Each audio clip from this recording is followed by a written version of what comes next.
10시 41분 향해 가고 있습니다. 12월 14일 일요일 KBS 1라디오 KBS 뉴스월드 생방송으로 지금 함께하고 계신데요. 자, 오늘부터 좀 새로운 코너를 준비했습니다. 세계 어제와 오늘인데요. 세계 각국의 역사적 배경과 지리적 상황을 바탕으로 주요 이슈들도 해석하고 맥락도 짚어보겠습니다. 자, 우리에게 좀 멀게 느껴지는 곳인데 중남미 국가들부터 차례차례 살펴볼 텐데요. 현대 세계사 속의 폭군의 몰락을 다룬 책입니다. 쫓겨난 권력자의 저자 박천기 국제전문 PD와 함께하겠습니다. 안녕하십니까? 네, 안녕하십니까? 예. 본격적으로 이제 이 코너 시작하기 전에 좀 궁금한 게 왜 지금 중남미에 주목해야 될까 이런 생각이 들었거든요. 네. 최근 그 미중 관세 전쟁을 겪으면서 우리가 이제 뼈저리게 느끼는 현실이 하나 있습니다. 이게 뭐냐면 우리나라 무역 구조가 지나치게 미국과 중국 중심이다. 그래서 수출 시장 다변화를 해야 된다 이런 주장인데요. 사실 이 이야기가 어제 오늘의 이야기는 아니거든요. 현재 중남미 인구는 약 6억 5천만 명으로 전 세계 인구의 약 8%를 차지하고요. 세계 GDP의 7%를 담당하는 독립된 경제권입니다. 지난 20년 사이에 한국과 중남미의 교육 규모는 2020년에 134억 달러에서요. 지난 2023년에는 549억 달러로 4배 이상 증가했습니다. 그만큼 중남미 시장이 굉장히 중요해진다는 의미고요. 예. 경제적인 이유 말고도 보면 최근에 미국 국가안보 전략 보고서라는 게 발표가 됐습니다. 예. 이 핵심은 두 가지인데 첫 번째는 미국이 더 이상 세계적인 경찰 노릇을 하지 않겠다. 니네 안보는 니네가 알아서 챙겨라는 것이고요. 두 번째는 그 집중된 안보를 미 대륙에 집중적으로 쏟겠다. 미 대륙이라 하면 북쪽으로는 캐나다, 미국 본토, 남쪽으로는 멕시코 이하의 중남미 이하 국가를 말하는 거거든요. 그만큼 앞으로 중남미가 미국의 세계 전략에 있어서 굉장히 중요한 핵심적이 된다. 이렇게 보시면 될 것 같습니다. 뭐 돈노주의라는 얘기까지 나오죠. 맞습니다. 예.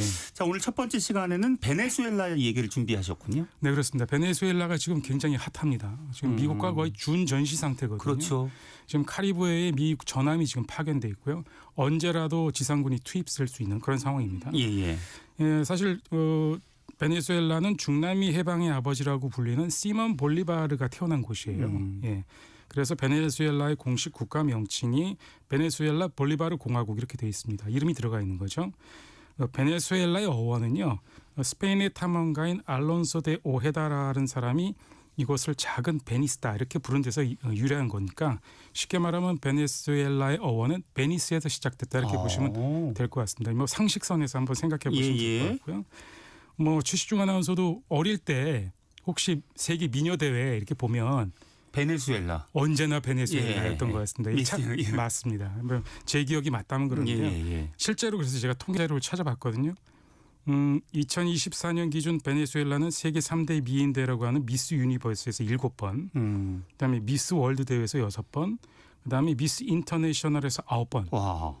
뭐 굉장하죠. 독보적인 세계 미인 대회 강국인 건 맞는데요. 사실 우리나라와는 큰 연결점이 없는데 우리 귀에 어느 정도 익숙한 거는 아마 그 영향도 있지 않을까. 맞아요. 그런 생각이 듭니다. 예. 하지만 우리가 베네수엘라에 대해서 모르고 있는 또 아주 중요한 사실이 하나 있는데요. 그게 뭐냐면 베네수엘라가 세계 최대 원유 매장 국가라는 사실입니다. 저도 지금 원고 보고 깜짝 놀랐는데 네, 사실은 이제 뭐 세계 최대 원유 매장 국가하면 뭐 사우디아라비아, 뭐 이란 뭐 이렇게 생각을 하는데 아니었어요. 네, 그렇습니다. 대부분 사람들이 세계에서 가장 많은 원유 국가 사우디아라비아 아니야 이렇게 생각하거든요. 근데 아닙니다.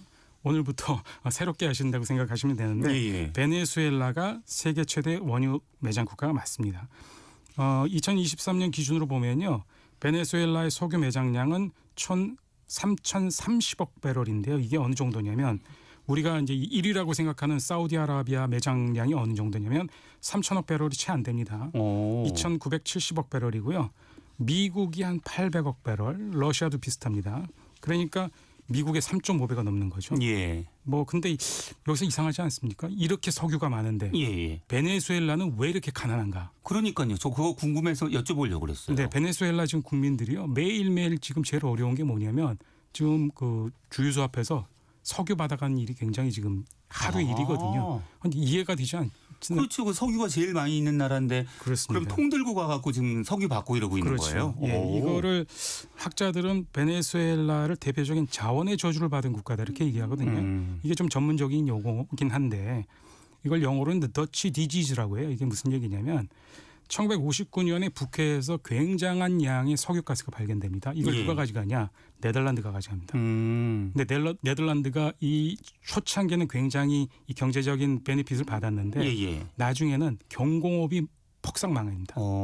이게 그래서 결과적으로는 네덜란드가 북해의 천연가스 혜택을 받았느냐? 그렇지 않았다라는 거거든요.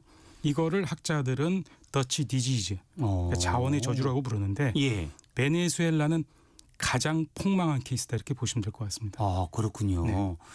그 석유도 이제 가격이 이제 항상 유동적이고 석유 가격 계속 변하잖아요. 그렇죠. 네. 만약 유가가 폭락하면 어떻게 되는 거예요? 이게 문제입니다. 예. 석유가 많은 국가들이 이 석유 가격이 오를 때는 굉장히 호황인데 그렇죠. 석유 가격이 폭락할 경우는 직격탄을 맞게 되는 거죠. 예. 실제로 1980년대 초에 배럴당 33달러까지 갔던 석유 가격이 1998년에 10달러 선으로 폭락하면서요. 베네수엘라 경제가 아주 심각한 경제 위기를 맞기도 했습니다. 또 하나 문제가 뭐냐면요. 2017년 베네수엘라 수출 소득에서 원유 판매가 차지하는 비중이 몇 퍼센트냐면 무려 98%입니다. 예. 이게 무슨 얘기냐? 베네수엘라에서 석유 경제가 무너지면 베네수엘라 경제는 망한다 이렇게 보시면 될 것 같습니다. 이게 98%라고 나왔습니다만 통계에 따라 조금 차이가 납니다만 어쨌건 간에 80% 이상입니다. 근데 더한 아이러니는 뭐냐면 이 대부분의 석유를 어느 국가가 사갔냐? 지금 베네수엘라와 가장 적대 관계에 있는 미국이 대부분 사갔습니다. 예. 근데 지금 미국과 사이가 안 좋은 않다 보니까 지금 베네수엘라 석유의 대부분은 누가 사가냐면 중국이 사갑니다. 그리고 일부분은 지금 쿠바 쪽으로 흘러 들어가고 있거든요. 예. 그러니까 미국이 베네수엘라의 숨통을 쥐는 가장 간단한 방법은 뭐겠습니까? 바로 석유 수출과 공급을 제한하는 것이죠. 예. 베네수엘라가 석유가 제일 많은 나라인데 네. 그렇다면 이제 경제만 조금 활성화되면 석유 팔면은 좀 부자가 될 수 있을 것 같은데 네. 좀 신기하네요. 그렇습니다. 왜냐하면 오로지 그 석유판 돈으로 다 경공업 분야의 상품이라든지 이런 걸 그냥 사들이거든요. 그냥 사들이는군요. 그냥 사들입니다. 예. 그러다 보니까 경공업 분야가 발전하지 못했어요. 결국 산업을 만들어야 되는데 그렇습니다. 베네수엘라가 또 대표적인 반미 국가로 지금 알려져 있고 네.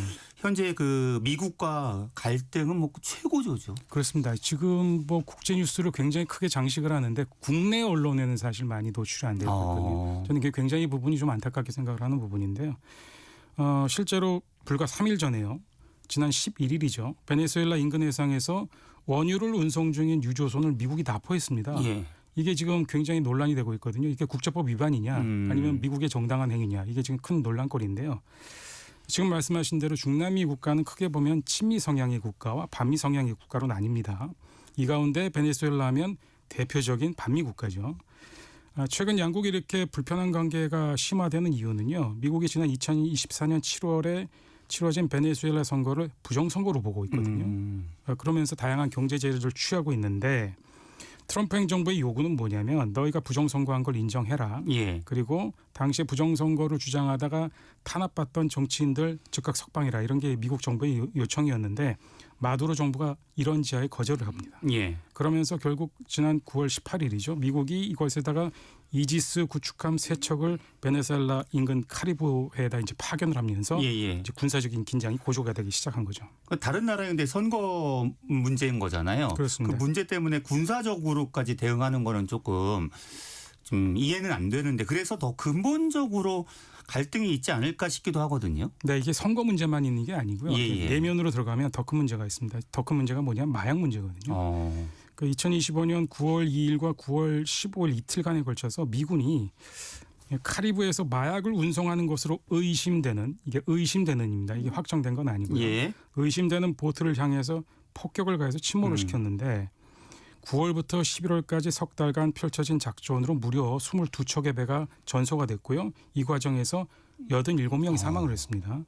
근데 사망자 대부분은 그래서 베네수엘라 민간인이에요. 예. 게다가 이제 9월 2일 첫 번째 폭격 후에 2명이 생존을 했는데 예. 여기다가 2차 폭격을 가해버립니다. 아. 그러면서 결국 2명의 생존자가 결국 사망하게 되면서 이게 인권 문제로까지 번지고 그렇죠. 있거든요. 또 민간인들인데. 그렇습니다. 예. 근데 미국의 입장이 뭐냐면 미국의 입장은 이건 마약과의 전쟁이다. 그래서 마약과의 전쟁을 벌이고 있기 때문에 이들은 교전 중인 적국의 전투원이라는 거예요. 그래서 예. 사살할 수 있다. 이런 것이 미국의 입장이고요. 예. 베네수엘라 입장은 이건 말도 안 된다. 이거는 지금 민간인에 대한 공격이고 이건 국제법 위반이다. 이렇게 보고 있는 거죠. 예. 이 마약 범죄 배후로 지금 미국은요. 마두로 대통령이 있다고 보는 거죠. 그렇습니다. 미국은 이번에 군사적 조치가 마두로 정부 차원에서 자행되고 있는 국제 마약 카르텔 범죄를 원천 봉쇄하기 위한 것이다 입장인데요. 실제로 미 국무부는 니콜라스 마두로 대통령을 마약 카르텔의 우두머리다 이렇게 공개적으로 표현하면서 미 국무부 홈페이지에 이 공개 수배 팸플릿을 올려놨어요. 그런데 이게 굉장합니다. 액수가 마두로의 현상금이 얼마인 줄 아십니까? 이게 얼마예요? 어마어마합니다. 이게 5천만 달러거든요. 오. 이게 하나로 하면 지금 환율이 좀 올라갔으니까요. 이게 한 700억 됩니다. 이게 어느 정도냐면 9.11 사태의 주범이죠. 오사마 빈 라덴 목에 걸렸던 현상금이 대략 이와 비슷합니다. 그러니까 이게 지금 마두로를 오사마 빈 라덴급으로 보고 있는 거예요. 미국 정부의 시각은. 네, 이 정도로 지금 심각한 상황입니다. 결국은 이제 마두로 정권 교체하기 위한 것 아니냐 이런 분석이 나올 수밖에 없네요. 그렇습니다. 트럼프 대통령은 지난 10월 29일에 자신의 소셜 미디어에 모든 항공사와 조종사, 그다음에 마약상과 인신매매자들에게 전한다. 부디 베네수엘라의 상공과 주변의 영공 전체를 폐쇄한 것으로 간주하라 이런 글을 올렸는데 이것을 두고 이제 미국의 지상전이 임박한 게 아니냐 이런 얘기가 나오고 있는데 방금 말씀하신 대로 궁극적으로는 마두로 정권의 교체, 리짐 체인지라고 하죠. 이것을 목표로 하고 있는 게 아닌가 이런 주장이 설득력을 얻고 있습니다. 미국의 그 강경 대응 기조에 좀 우려의 목소리도 좀 나오고는 있습니다. 그렇습니다. 이라크와 아프가니스탄의 사례를 겪었잖아요. 외력에 의한 강제적인 정권 교체가 또 다른 혼란을 불러올 수 있다 이런 목소리가 나오고 있고요. 그리고 또 이제 전문가들이 또 회의적인 시각이 뭐냐면 지금 베네수엘라가 미국으로 흘러들어가는 불법 마약의 주요 통로가 아니라는 점인데요.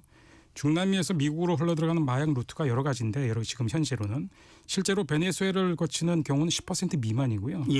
미국이 또 가장 우려하는 지금 펜타닐의 경우도 원료는 중국에서 생산되지만 주요 루트는 베네수엘라가 아니라 멕시코와 콜롬비아입니다.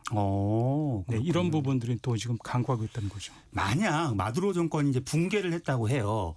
그 이후의 상황도 좀 예측하기는 좀 어렵지 않나요? 그렇습니다. 현실적으로 마두로의 미래는 예측하기 어려운 상황인데요. 지금 유엔 난민기구 현재 자료를 보면 해마다 지금 베네수엘라 국민들이 지금 대규모 탈출 사태가 벌어지고 있습니다.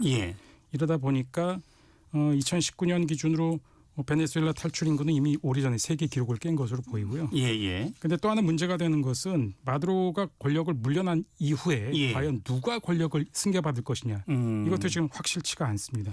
그리고 만약에 미국이 지상군을 투입한다고 하면 이것도 문제인데 베네수엘라 크기가 지금 캘리포니아 크기 2배 정도 되는 적지 않은 크기입니다. 게다가 이제 밀림과 정글지대로 있기 때문에 제2의 베트남 전쟁이 우려될 수 있다. 이런 우려의 목소리도 나오고 있습니다. 자, 이렇게 그 정권 붕괴가 만약 된다고 하더라도 예측하기 어려운 상황이긴 한데 공교롭게도 노벨 평화상 수상자로 베네수엘라의 반체제 인사가 선정됐습니다. 네, 그 이름이 이제 마리나 코리나 마차도라고요. 베네수엘라 야당 정치인 출신이고요. 현임 마두로 정권은 물론이고 전임 대통령인 우고 차베스 정권 시절부터 활동해온 대표적인 반체제 인사인데요. 2001년 차베스 전 대통령에 대한 비판적인 시민단체 설립을 주도할 당시부터 일찌감치 요주의 인물로 정보 견제를 받았고요. 이때부터 견제를 받아온 인물이기도 합니다. 알겠습니다. 세계 어제와 오늘 이 박천기 국제전문 PD와 함께했습니다. 오늘 말씀 고맙습니다. 네, 감사합니다. KBS 라디오, KBS 뉴스월드 마칠 시간도 됐습니다. 저는 돌아오는 토요일에 다시 인사드리겠습니다. 고맙습니다.